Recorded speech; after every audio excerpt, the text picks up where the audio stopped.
ప్రతి పేదవాడి ముఖంలో ఆనందమే, ప్రతి పేదవాడి ముఖంలో ఆనందమే లక్ష్యంగా సంక్షేమ పథకాలను, సంక్షేమ చరిత్రను తిరగ రాస్తున్నాం.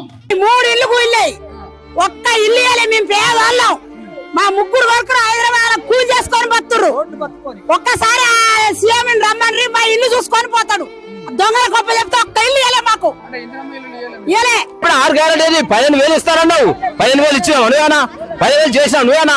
నువ్వు బోనస్ ఇస్తావు, రైతు బోనస్ ఇస్తావు, రైతు బోనస్ బోనస్ ఇవ్వవు. నువ్వు అన్నిటికీ మాటమాటవు. తగిన సమయంలో పనిముట్లు ఇవ్వవు, తగిన సమయం యూరియా ఇవ్వవు, తగిన సమయం ఉండవు. ఈ రైతులు వచ్చి రోడ్డు మీద తిరగాలనా? నీ పని బాట వదిలిపెట్టుకొని వచ్చి పొదరకాలు తెచ్చుకొని నీ చుట్టూ తిరగాలనా? నీ యూరియా చుట్టూ తిరగాలనా? నీ దుకాణం చుట్టూ, నీ సౌకర్యం చుట్టూ తిరగాలనా? నువ్వు అన్న రేటుకి మీ ఇవ్వాలనా? ఇదే నా రైతుల ప్రజా పరిపాలన అంటే.